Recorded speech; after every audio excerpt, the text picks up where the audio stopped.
administration has only the authority to decide where the Deepam should be allowed to light, and also they dismissed the petition which they asked to light the Deepam in top of the hill.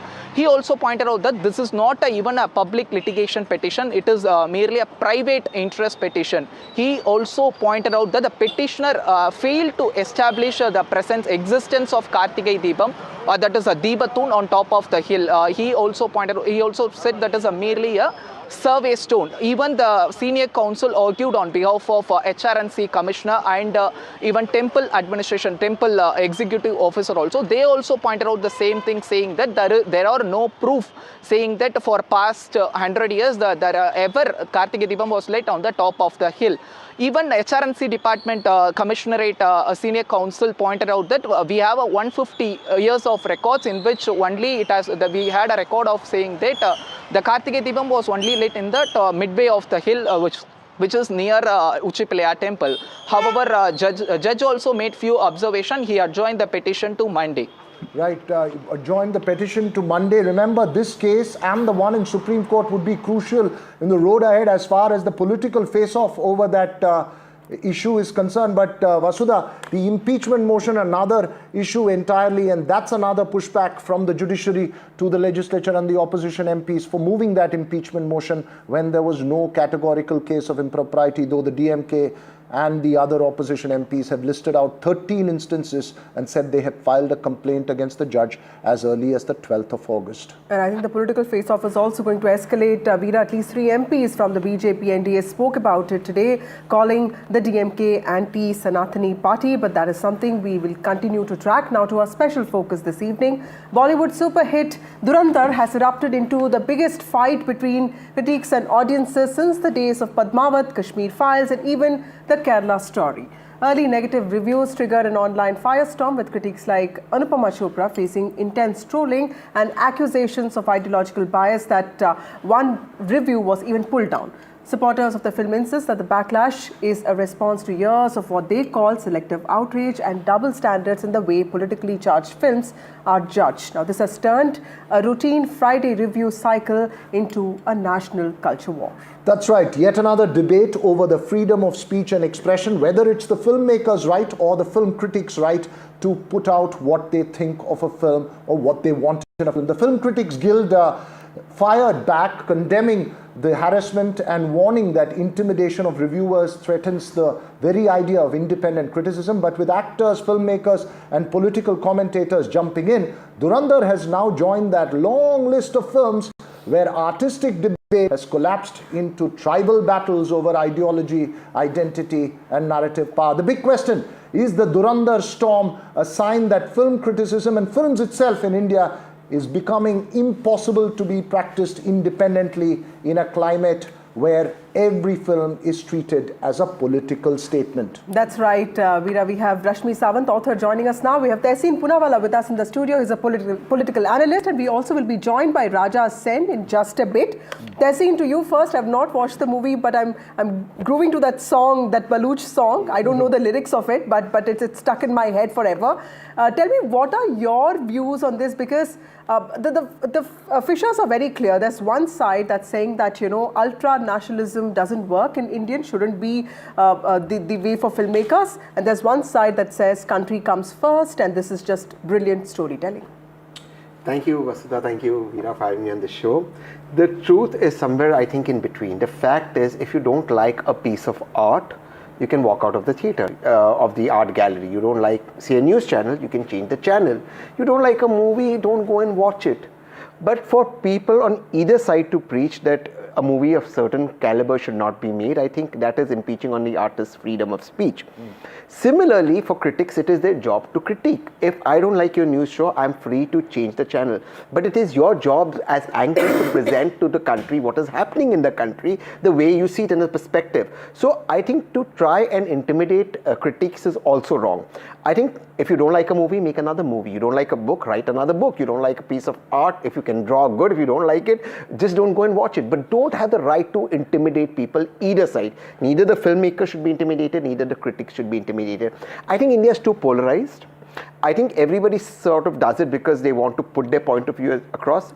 And I think the only people running happily to the bank are the filmmakers, whether they're the liberal filmmakers or the conservative filmmakers. They are the ones who are making the money. Which is true. Every time there is a controversy of this nature, the film does really well, and hence the controversy, and then the controversy feeds into the film's success. But it's a deeper issue, right, Tehseen? At least in this case, this is a narrative of India's fight against terror, whether it was docile, whether it was aggressive, how you went about that whole process. Now, this is an emotive issue.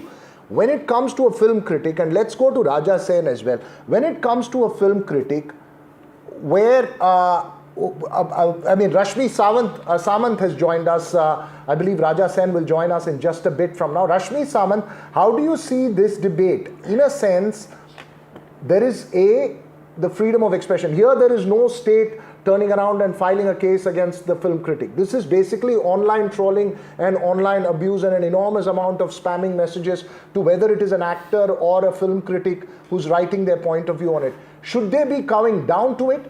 Is it time to turn around and say that irrespective of the online trolling, we'll just put our review out there and it has to stand the test of time? Well, firstly, I think I have some differing point of view. I've always believed that artists have a responsibility towards its audience.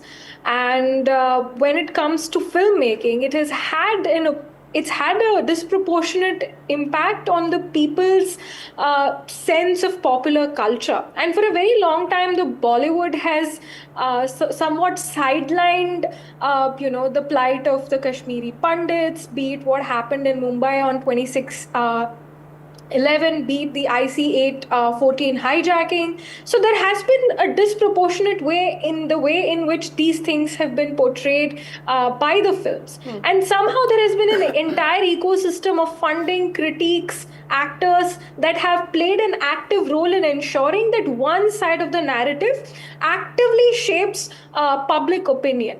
I think that is very unfair. I think the people of India deserve to know the truth as to what their country went through and the reality of the time. And because this film is based on real events, to call it, a number of things as the critiques have, I think that is very unfair, because this film, I've watched it. It includes recordings that were caught by police between the handlers and the hostage takers when the Mumbai attack happened. So they've used real clippings. It's as close as it can get to reality.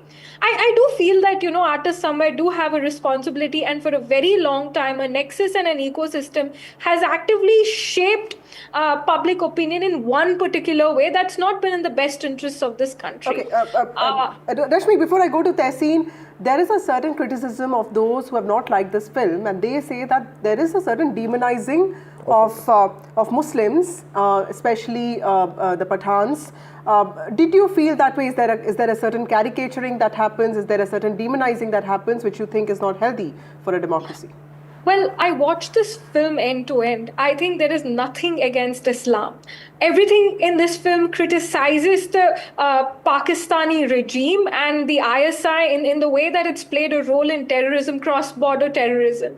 And if people want to somehow conflate that Pakistan represents Muslims of the world, then I can't help them.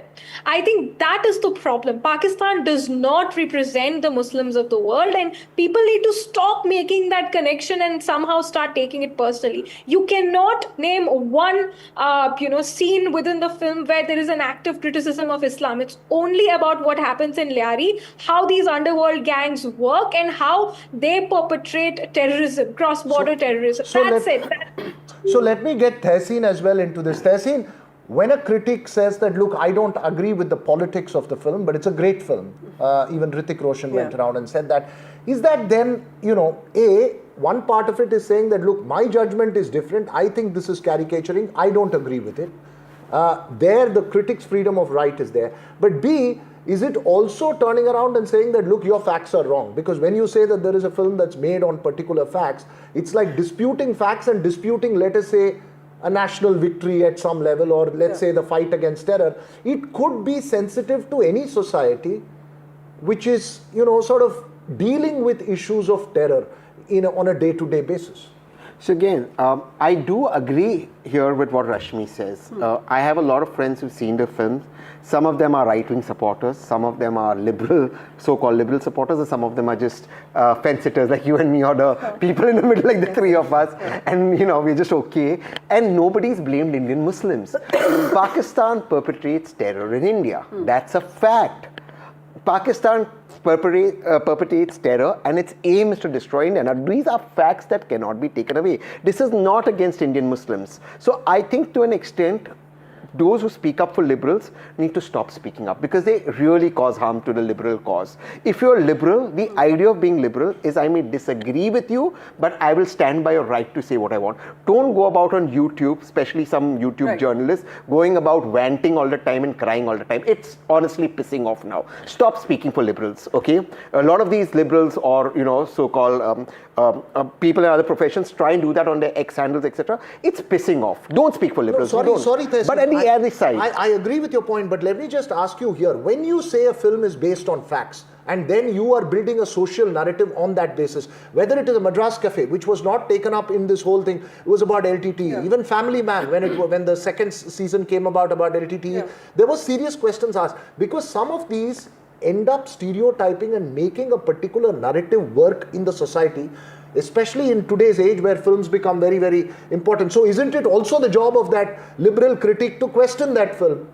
Question the facts of the film. For example, when Rashmi said, look, these calls were intercepted by the Indian agencies, it's true. So you could have put it in that it was actually the Jammu and Kashmir police that was very successful in infiltrating Hafiz Saeed's network and giving them the SIM cards, which were actually used, as a result of which the Mumbai police was able to trace them down. So you could have put those in. I'm not disputing that. But to make every movie say this is a movie, this is a biographical, but at the same time, a liberal or a film critic can say, I don't agree with this, but I think the film is great. Technically, it's a great film. It's well made. But again, I'll tell you what did we see with regard to Hrithik Roshan? We saw Sabah. But Hrithik said something different on Instagram, where the audience is very liberal, and he said something different on X, where the audience seems to be a little listening. So but this when his you partner think people gets trolled for her views, that is not right, right? Like, you cannot be abused. No, why should a review be taken out? Now that review, in my opinion, was taken out. This is my opinion, because this movie had to do with one of the big boys of the film industry who produces everything,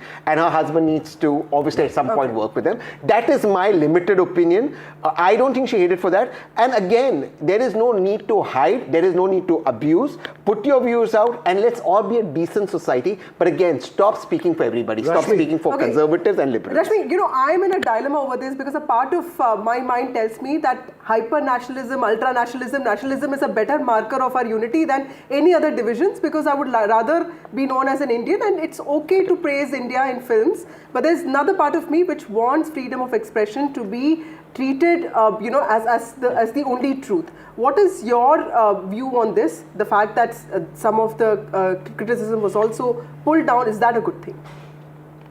Well, I think end of the day, yes. I think in a democratic society, freedom of speech is necessary. And I think those criticizing these critiques need to, follow certain lines of decency. I think some people took it really far when, they used certain words. But I think they need to be able to take the healthy part of criticism as well. For instance, I get all kinds of criticism online. It's up to me to take one part of it and work on it. As long as nobody is physically threatening them, I think it's just part of being in the public life, and you need to take, all kinds of opinions that come your way. There needs to be openness to that. I believe we can finally go across to Raja Sen as well, who's joined in there. Raja Sen, we've been having quite a debate. We've covered most of the topics, but what's your take as far as both the reviewers having to take down their reviews are concerned, and also the questioning of the facts of the film or the narrative or its politics while appreciating the film itself? Well, I think the reviewer has many ways in which to criticize a film. There are many aspects that we have to take into account. And I think the fact that in this situation, what it looks like, I have often been flamed in the past by trolls for reviews. Sometimes there's something bad about a movie star and they come back and criticize you. This does not seem like one of those occasions. This seems like the kind of IT cell trolling that we have witnessed many times in the past, that other journalists also see more in the political sphere. But in this case, we are seeing a lot of a mob attack, which seems concerted, and which is what the troubling thing is. That so far, Rajasen, is there a bias in the liberal ecosystem when it comes to certain movies that are ideologically aligned? Because that's the criticism. I think the point is that if you don't disagree with the critic, feel free to disagree with them. But when it comes to a point of saying something violent about them, giving them death threats, abusing their families, then we are crossing over. No, that is not criticism. Absolutely. The critics are not doing that to Aditya Dhar or to the film. So I think they can disagree with them. There are many right-aligned critics that the audiences who want to find someone to agree with will find. So there's always going to be somebody. I mean, this is not a question of left or right. It is a movie, and opinion is not mathematics, right? So there is a point that I might think something is very bad, you might think it is very good. We are both correct in our own ways. Absolutely. No, we need to be allowed to disagree with each other. No, you're perfect on that point, but you raised another important point, and I just want to get Tehseen's last word on this. Sure.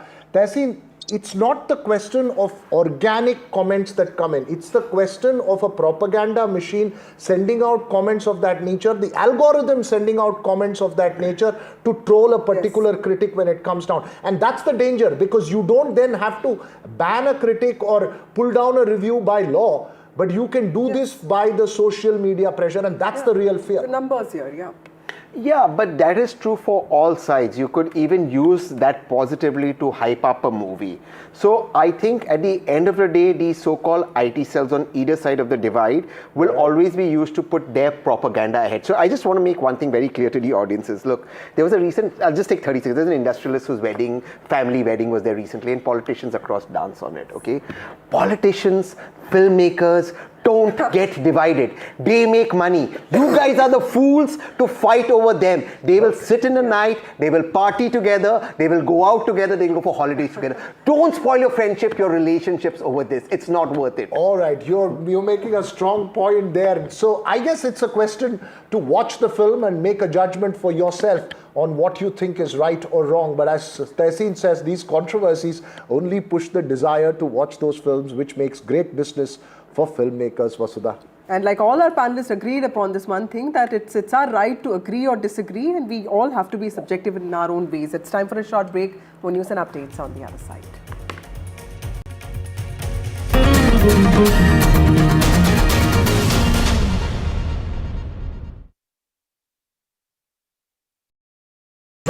ये आपकी रक्षा के लिए और ये आपकी रक्षा के लिए। अरे ये क्या है? ये आपकी रक्षा के लिए और ये घर की रक्षा के लिए। न जले न पिघले, घर घर को सेफ बनाएं। अपार अनुशक्ति fire protect wire. What seems settled for me is unfinished business. So I rewind, I pause, I reflect, I dig until what's buried stands up to be counted. Breaking ground, not just headlines, the meaning behind them. This is Breaking Ground with me, Vedika Sood.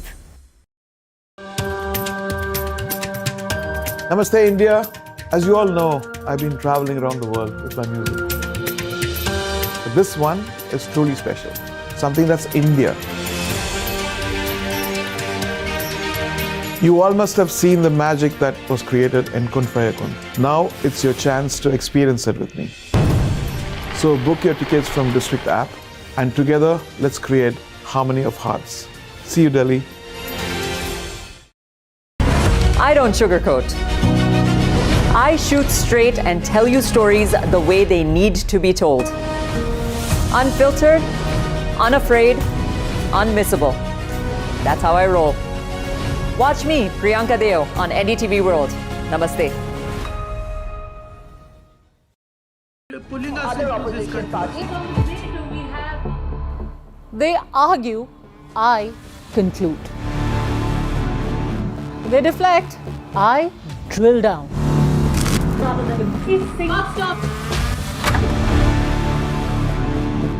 This isn't a free-for-all. It's a reckoning. No filler, no fog. Only the facts and where they lead. Every night at 9, the case closes because the buck stops here.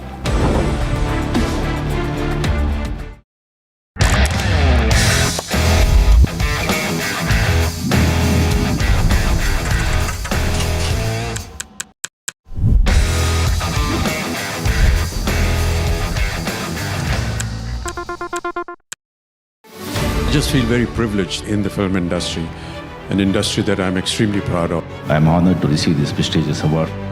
I feel overwhelmed that the NDTV has chosen me for this very.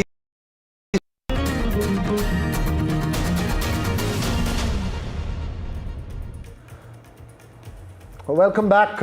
Move away from all the news. At least this Friday evening, Vasudha, Tamil cinema and its fans are celebrating the 75th birthday of the one and only Rajnikant. His 1998 super hit, the politically supercharged Padayappa, a massive box office buster, then saw re-release to celebrate Rajnikant's birthday today. And the theatres, well, you don't have any other guess, were all fully packed. Well, at 75, Veera, Rajnikant is still headlining blockbuster releases. He's still making theatres erupt like stadiums. And yes, people are still copying his walk, his sunglasses flip. What is it that has kept him the superstar? No easy answers there. That's right, no easy answers, but let's try and go across to someone who may have some kind of an answer. Joining us this evening is director Suresh Krishna, who directed Rajnikant's super hit Basha in the late 1990s, one of the cult films for a Rajnikant fan. Sir, your Basha has turned 75. What's your big message to your Basha today? One, I'm very happy to be here. Yes, Basha is evergreen, ever young. And in the song in my film Basha, it says, there is only one sun, there is only one moon, and there is only one Basha. And I completed by saying there is only one superstar, one Rajnikant. There's only one superstar, Rajnikant. So was there one Rajnikant goosebumps moment as a director or as a fan? Yes, see, the first film in my combination was Annamalai. And till that time, I'd never seen his films because I was from Bombay and I hardly see Tamil films. So when I'm working with him, one fine day, I suddenly saw this man coming alive before the camera. There's an electricity, tremendous power in that close-up, the way he rendered the dialogues, the way he looked into the lens. I forgot to cut. I said, hey, cut karo yaar, he said. I said, no, sir, I mean, what is this? Why are you so powerful before the camera? What is this? This is magic. And that day I told him, I'm your fan from this moment, sir, and I'm going to enjoy all your facets. So I started taking long shots, walking shots, his style, his dialogue delivery, and even put a logo in this film, which you see till now, all his films, that Superstar Rajini logo. Yeah. I created it in the first film I worked with him. Fascinating, fascinating that you say you created that logo. Is there one dialogue above all that you think is the best? Is it even possible to choose one amongst all of them that have set the audience on fire, sir?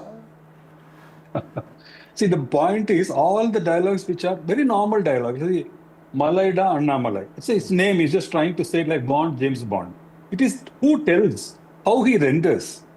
Oru dadava sonna, nooru dadava sonna madri means if I tell one time, it means 100 times. Such a normal dialogue. But when he says, Oru dadava sonna, nooru dadava sonna, finished. You feel like clapping in the sets. So he has that ability, he has a timing, the way he looks, the way he walks. See, he's a non-Tamilian, but he has made a style for himself. The dialogue delivery, which is a rhythm, which everybody tries, can't do it. He has a body language, which is very, the highlight of his body language is, I had once gone to his Kelambakam house and we had lunch and then he said, I'll just rest for some time. I said, fine, I'll be working. And I found him lying. He was sleeping in a style. Even when he was sleeping, I mean, how can he be in style in sleeping? But that is how he is. His body has a inbuilt style with him. So I said, sir, I have never seen anybody sleep with style. Yes. See, one most important is he is a superstar not just on cinema, even in real life. The way whenever he goes for some function, an audio function, wherever he talks, He speaks from the heart. He talks about good manners, good spiritual thing, don't drink, don't smoke, be family oriented, love all, that kind of, which he says in cinema. So it is seamless. His superstardom, which he says in cinema and real life, it's almost merging at one point. So people love him in cinema and real life also. He's so down to earth. That's why. People love him in cinema and real life as well. I'm going to ask you the toughest question, at least to my mind, sir. No matter how many times I see some of his scenes on the screen, and no matter how old I get, he just creates that excitement in me. What is it that explains the superstar phenomenon? I've tried to explain it. I've tried to understand it. I've failed. Can you explain it as a filmmaker? There is nobody near him, anywhere near him, in the way he oozes his style and his grace on screen. Nobody. There is a way he goes about doing his, he practices it. It's not easy. Just like that, just ask him to how to put the cigarette. Even a shawl he puts like that. Even the overcoat of a taxi driver, the auto driver, he just flicks it. He must have been practicing it all the time. And that is something which is goosebumps. You feel like clapping the moment he does it. And it never gets boring. It never gets boring. And if you look at it, the whole of Basha, the Orudadava Sona has only been spoken 3 times. But it looks like he has been talking about it to the whole film. But he knows his level, he knows his limit. He will never overdo anything. And over the years, in every film, he learns. See, when I was working with him, he said, Suresh, don't do that. Because I think people will feel it is overdoing. If I do something extra, he said, no, mat karo. It would be nice if you just tone it down. So the man knows his career, he knows his limitations, plus, minus. So even now, if anybody does it also, they'll say it's like Rajinikanth is trying. So it is a unique USP of his, and that is what makes him so magical and so adoring. So that's so beautifully put, sir. But what is your big wish for the superstar today? Many times in his career, he kept telling, I'm going to retire, I'm going to Himalayas and all. Please don't think like that. Continue working. This is another 50 years. And even the young children love him. So as long as he's fit, as long as he continues to work in cinema and gives continuously, ever entertaining us, I think you don't ask for more. Well, I guess there will be a lot of fans who will say that they will watch him no matter how old he gets. On screen, he remains young as always. Thanks very much, Mr. Suresh Krishna. Hope you get to direct another Basha with him as well at that time. Vasudha, it's a fantastic star phenomenon. Well, to a fan, I think I can only say that you have to be a fan to understand it. Absolutely, Veera. Let me ask you, what is your favorite movie of Rajinikanth? Because I have watched very few movies of Rajinikanth, but Robo and Kabali is something that I remember very distinctly. But what is that one pick of yours? These are the new age movies, Vasudha. To me, the movie that defined was Padayappa in 1998. I remember because of being a political affairs journalist, I sort of saw the connotations of that movie. I thought then that he would eventually end up in politics, but he left it to God, and God's not got him into politics as yet. That's so nicely said. Also joining us now is one of South India's noted stars, Gautami. Actor Gautami joins us now. She's worked on several films with Rajinikanth. Thank you, ma'am, for speaking to NDTV. What is your big message to the superstar on his birthday? It's a pleasure to be here. Thank you for having me. And a very, very big happy birthday to him, of course. But even more than that, I think it's a day to express gratitude to him, because he's been an icon, a cultural icon across several generations, and somehow he's been relevant to every single generation. Like, for example, the kind of films that I worked with him during the 90s, and then what he went on to make during the early 2000s, were very different from the kind of films that are being made now. Not necessarily by him, but just generally that people are consuming as audiences. Somehow he's transitioned so beautifully, he's made that space also his. So I think that's the inspiration that he gives to a lot of people. You work with him on several films, and some of them really fun ones. One of my favorites all time is Raja Chinna Roja, which was just a fun, different kind of superstar in that film. Is there one moment above all that defines Rajinikanth, the co-star and the superstar to you? I think that is something that happens every time he exhibits his star charisma. You know, when he does a signature move, or it's just a close-up that he turns and looks into the camera with that flip of his head. It just works every time, and you just become, you know, a fangirl, and you're just standing there gawking at him. So I think that is the incredible thing about his charisma. And it somehow remained unchanged over all of these years that I have known him. And yes, I have done, you know, a number of films with him, but I do have the distinction, and there's something that I'm very grateful for and proud of, is that my first Tamil film was with him. So I was, you know, introduced to Tamil audiences by working with him. So that was an incredible experience for me. Like this young girl just out of high school, and, you know, it started engineering, and I'm on the brink of this amazing industry and this amazing career working with a superstar. And the thing about it was he was so down to earth. Right. And the entire unit was so protective and so normal. That was actually the time at which I decided to, you know, put my engineering studies aside and pursue acting as a career. So yeah, that film is very important to me for many reasons. We also have actor Shreya Saran joining us now. But before we go to Shreya, Gautami ma'am, is there one moment on stage, on the sets or off the sets, that defines the superstar for you? Several moments, you know.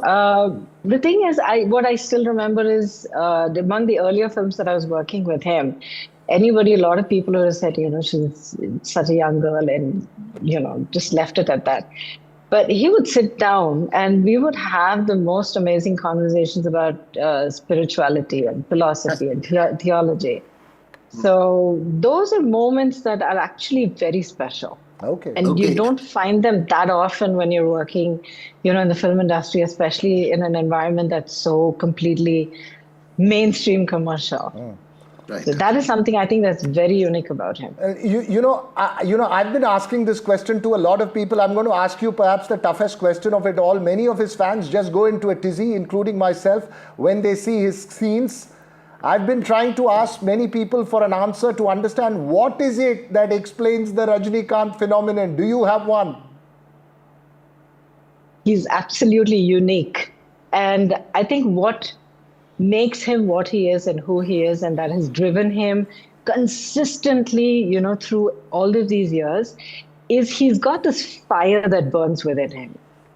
And it's a fire that burns very high and bright when it needs to.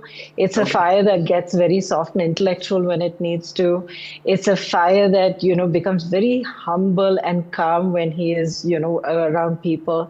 But that fire, that flame, is something that I have seen consistently in him throughout these years, being different kinds of a light for different facets of his personality. Right. Our final question to you, ma'am. What is your big birthday wish from Gautami to the superstar?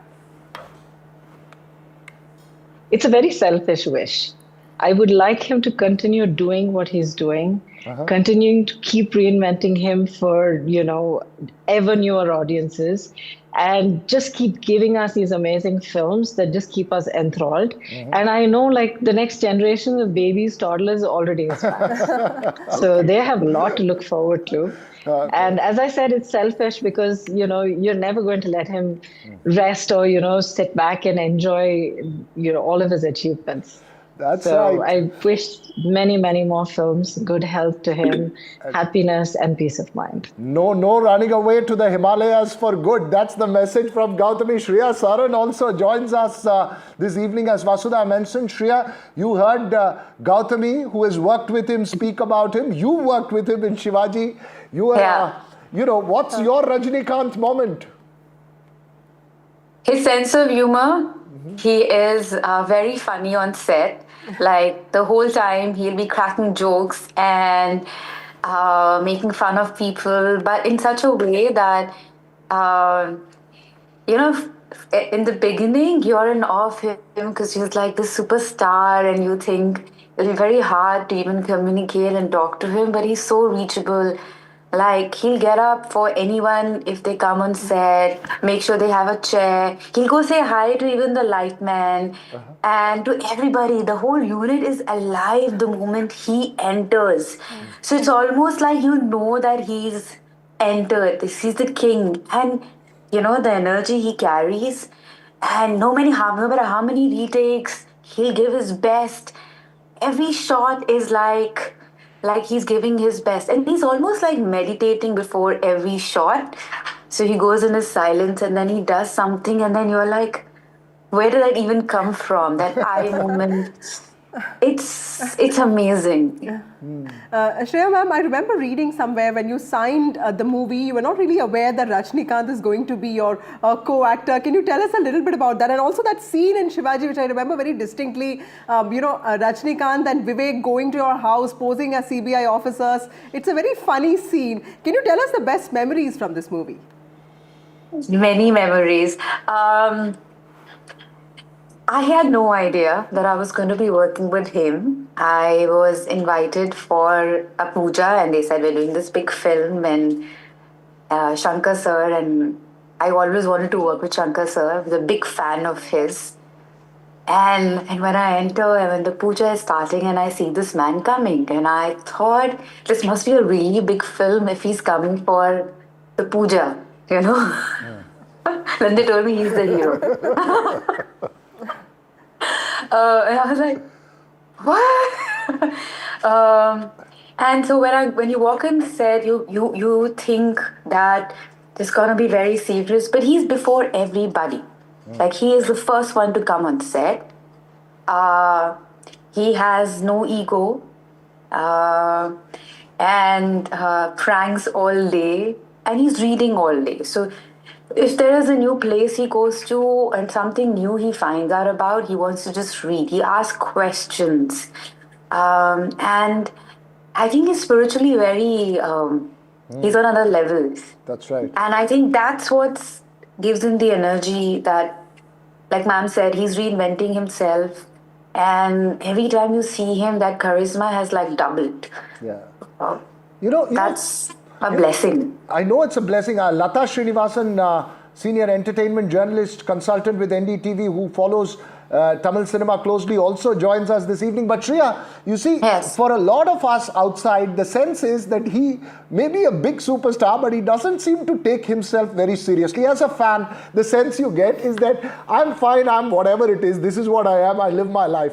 Is that the sense that he is on sets as well? Because, you know, you worked with all the stars that are there in Indian cinema. You worked in Bollywood, you worked in Tamil cinema. There are many stars with crazy followings. For instance, Vijay in Tamil cinema considered as powerful as Rajnikant in terms of his fan followings concerned. What sets this man apart?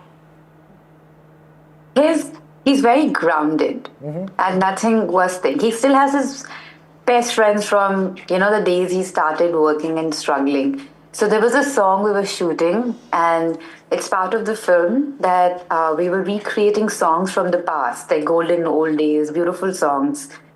So, and he asked me, do you know where I was when this song was released? I don't know. He said, I had 5 rupees and I didn't eat food. I saw this movie again and again and again. Yeah. And I was like, wow, that journey from there to like come here and accepting it and being, you know, just still giving his best. Like, even today, he's still very driven. He's very like, and that creates magic, you know. The magic is all about the energy you give. You know, it's like the rags to riches story which defined, let's say, a Chiranjeevi, Rajnikant, Amitabh Bachchan sleeping on the benches. We don't hear of that now. Today you have star sons with acting schools, backing coming into the cinema. They are really that definition. Maybe we should get Lata Srinivasan as well on air to perhaps ask a question. But Vasudha, that's really perhaps the defining feature of Rajnikant, right? Absolutely. We have Madhavan Narayanan also. He's also an author and an analyst. Shreya Saran, before we let you go, ma'am, what is your favorite movie? And I've been very fond of Showtime because, you know, there are very few actors who actually talk about struggles of, other actors. Is there any advice that Rajnikant, the superstar, gave you that you really remember even today? He said that you will be successful and then you will fail and then you will rise again. But the only people who will help you is the people you have you worked around with. So be very humble, give love, understand people's hard work, and appreciate everybody, because these are the people around, like the light man who gives that exact light that you give that dialogue and it's captured. That's right. And if it's not captured right, if the light is not right, you do it again and maybe you're not able to get it again. Right. So it is about... is that your daughter there? Yeah. What is she doing? I mean, this is a great television moment for us. Does she know Rajnikant?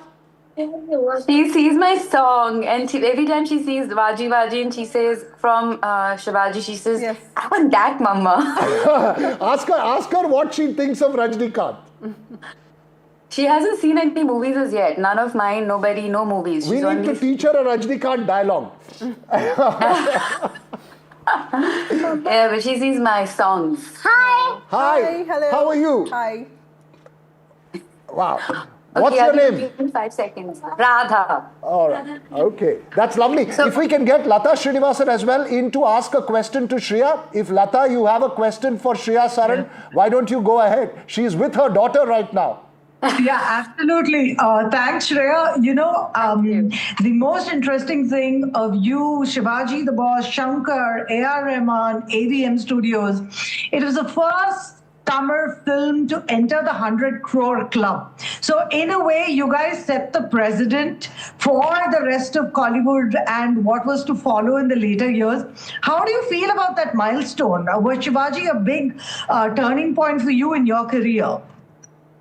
At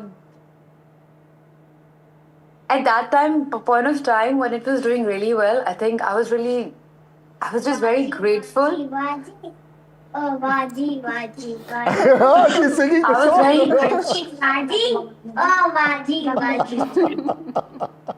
I was very grateful. But I have to tell you that the whole success happened because of Rajni sir and Shankar sir and their combination, and it's just the story that was so beautiful, but and the charisma and the way Rajni sir played it.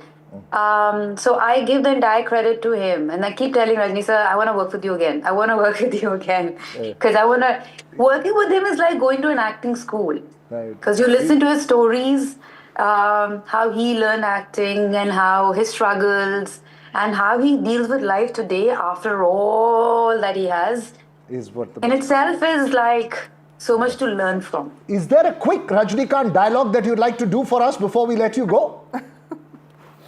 I don't think I'm good at that, but but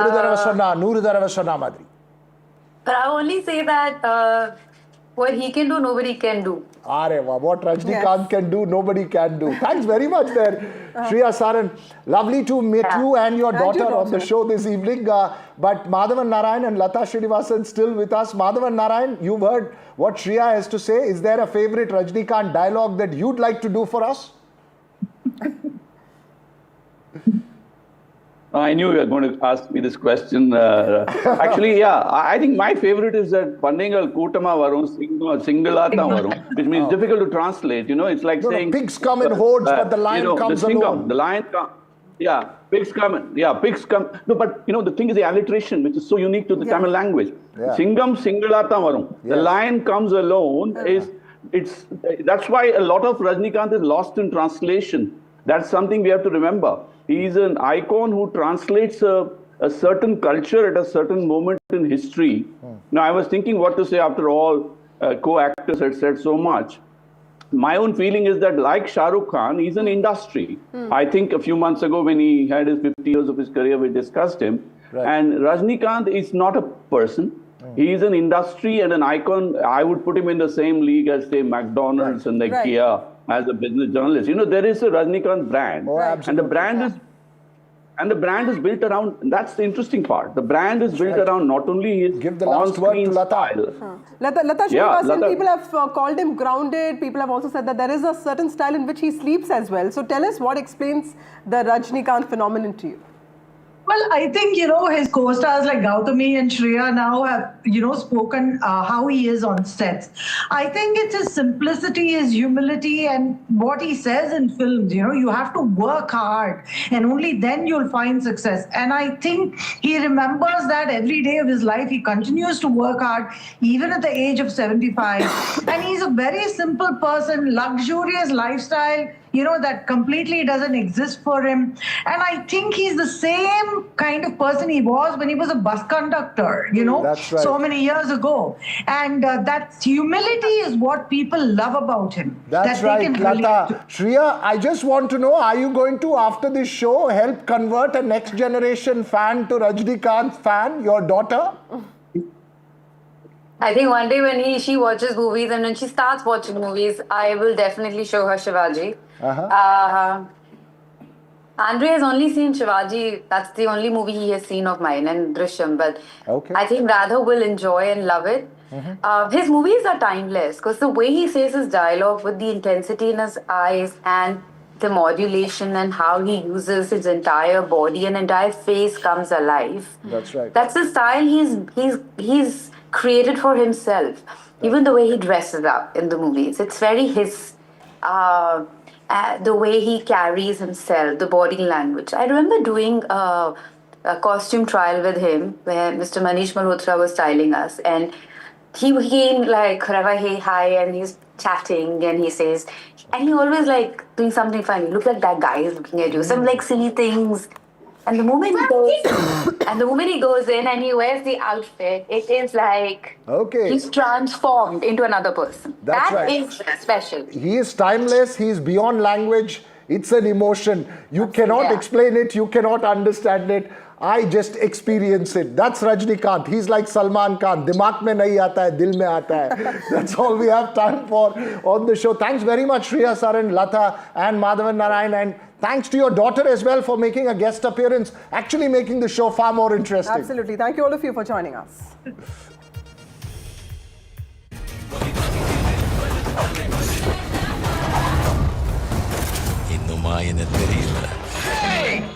தீ விடுவேன்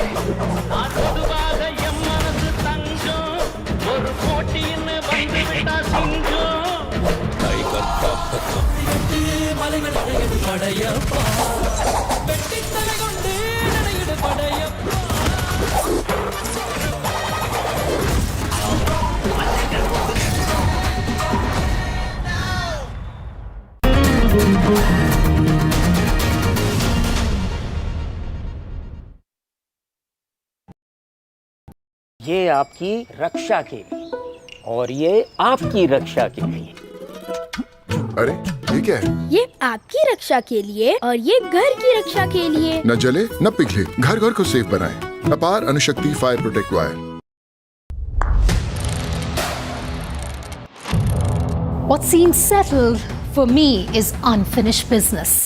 So I rewind, I pause, I reflect, I dig until what's buried stands up to be counted.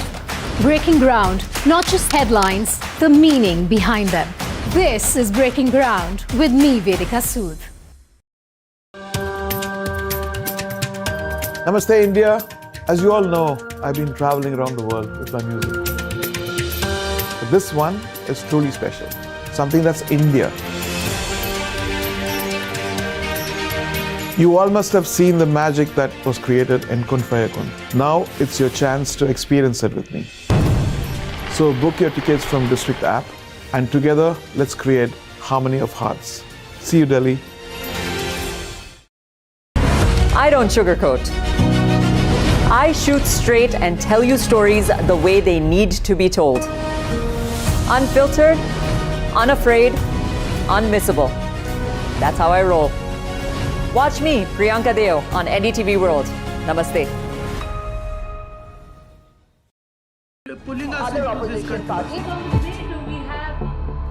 They argue, I conclude. They deflect. I drill down.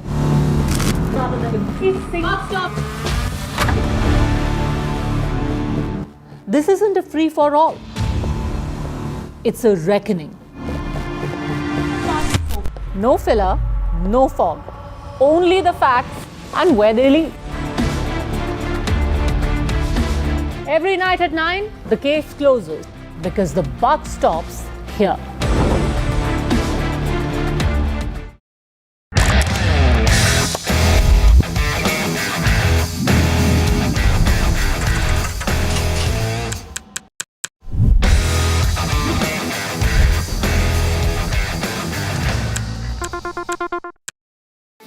I just feel very privileged in the film industry, an industry that I'm extremely proud of. I'm honored to receive this prestigious award.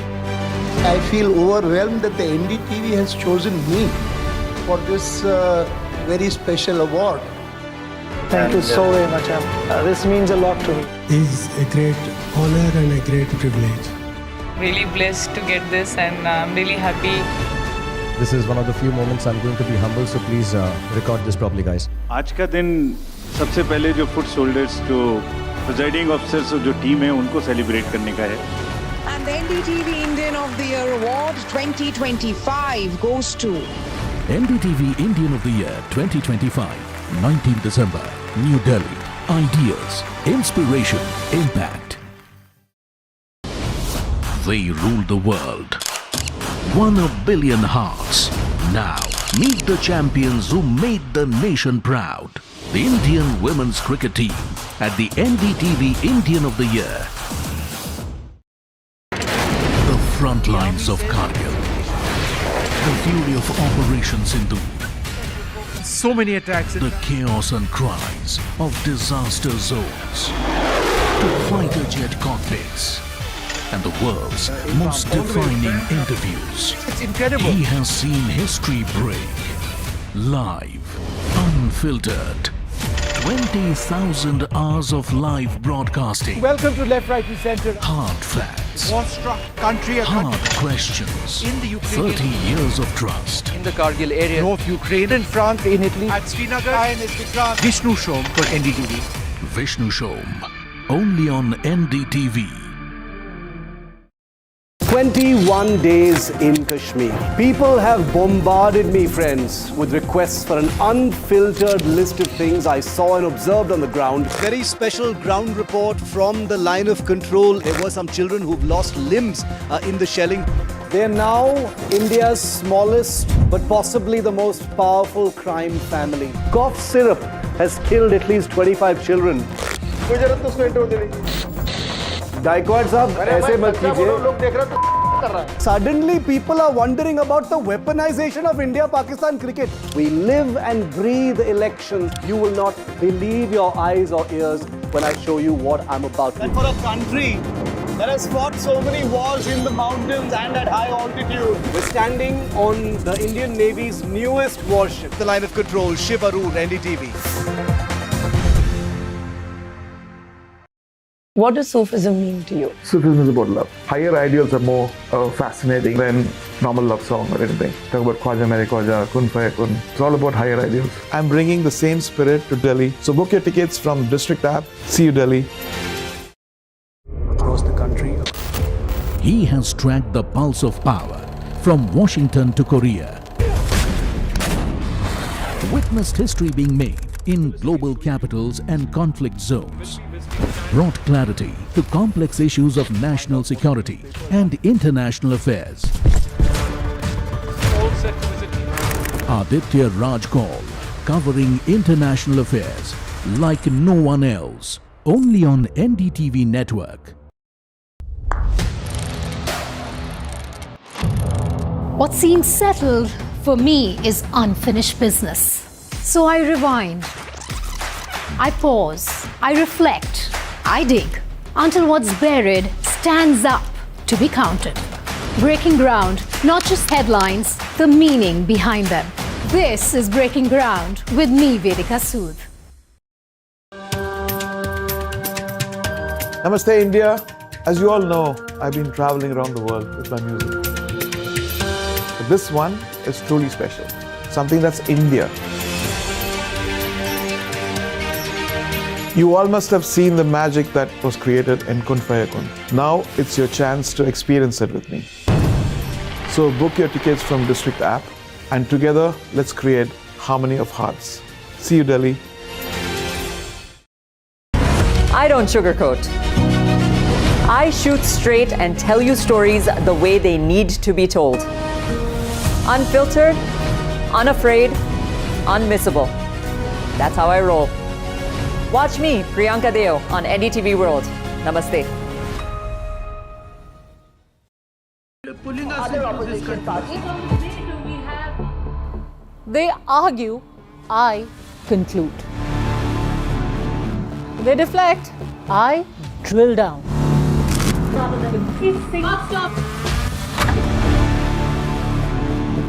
This isn't a free-for-all. It's a reckoning. No filler, no fog. Only the facts and where they lead. Every night at 9, the case closes because the buck stops here.